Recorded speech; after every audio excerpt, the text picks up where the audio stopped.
നൂറനെ, ജിസേലിനെ, ആദില, അനുമോള്, ആര്യൻ, അക്ബർക്ക, ഷാന, എനിക്ക് എല്ലാവരും കാര്യം തന്നെയാണ്. എനിക്ക് അങ്ങനെ പ്രത്യേകിച്ച് എന്റെ മൈൻഡിൽ പ്രത്യേക ഒരു കോണില് വെക്കാം അങ്ങനെ ഒന്നല്ല, എല്ലാവരും ഫേവറേറ്റ് ഒക്കെ. പിന്നെ കുറച്ച് ആൾക്കാരായിട്ട് കുറച്ചുകൂടി നല്ലോണം കണക്ട് ആയിട്ടുണ്ടായിരുന്നു. നൂറായിട്ട് കുറച്ചുകൂടി കണക്ട് ആയത്.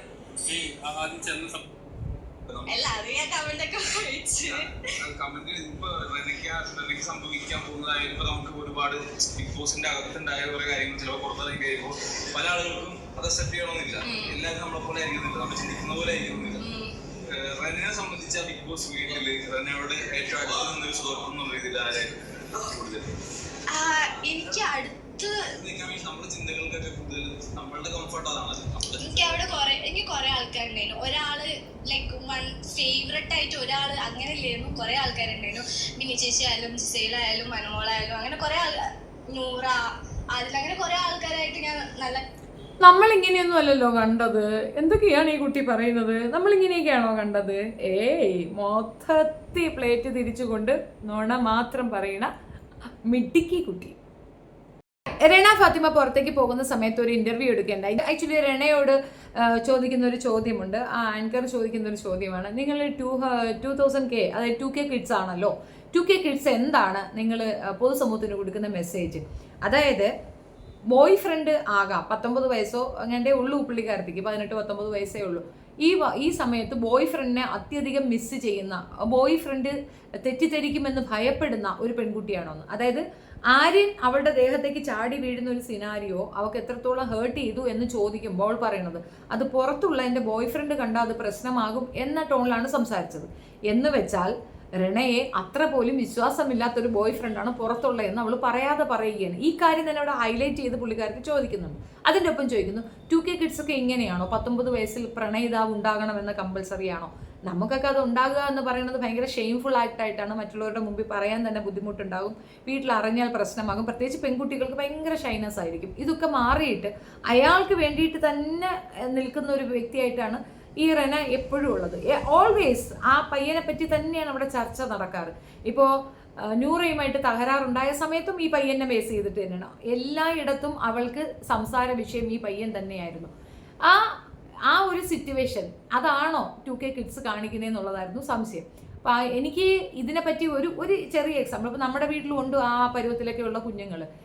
ഈ പേരൻസിനോട് ഒരു കൺസേണും ഇല്ലാത്തൊരു പെണ്ണാണെന്നുള്ളതിൻ്റെ തെളിവായിട്ടാണ് എനിക്ക് ഈ ഒരു ഇൻസിഡൻറ്റ് കാണിക്കാനുള്ളത്. ഇതിപ്പം അവർ പിന്നെ ബിഗ് ബോസ് കഴിഞ്ഞ് വീട്ടിലേക്ക് വരുമ്പോൾ എയർപോർട്ടിൽ അവളുടെ അമ്മ നടന്നു വരുന്നുണ്ട്.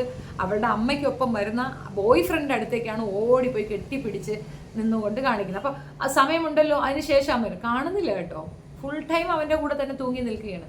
ഇത് 2K കിഡ്സിൻ്റെ മാതൃകയാണെന്ന് വെച്ചാൽ എനിക്കറിയില്ല. ഞങ്ങളുടെയൊക്കെ വീട്ടിൽ ഒരുപാട് പെൺകുട്ടികൾ ഈ പ്രായത്തിലുള്ളവരുണ്ട്. ഇവർക്ക് ആർക്കും ഇത്രയധികം ഭ്രാന്തില്ല ഇങ്ങനെ തൂങ്ങി പിടിച്ചാടി അങ്ങനെ നിൽക്കാൻ. അതും അമ്മയല്ലേ കൂടെ നിൽക്കുന്ന ഒന്നൊരു കൺസേൺ പോലും ഇല്ലാതെ.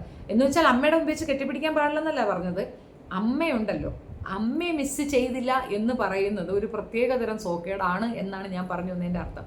ഈ പെൺകുട്ടി 50 ദിവസം നിൽക്കുമെന്ന് ഉറപ്പിച്ച് വന്നു അത്രേ, 50 ദിവസം ഉറപ്പിച്ച് നിന്നു അത്രേ, എന്നിട്ട് 50 ദിവസം കഴിഞ്ഞപ്പോൾ പുറത്തേക്ക് വന്നു അത്രേ.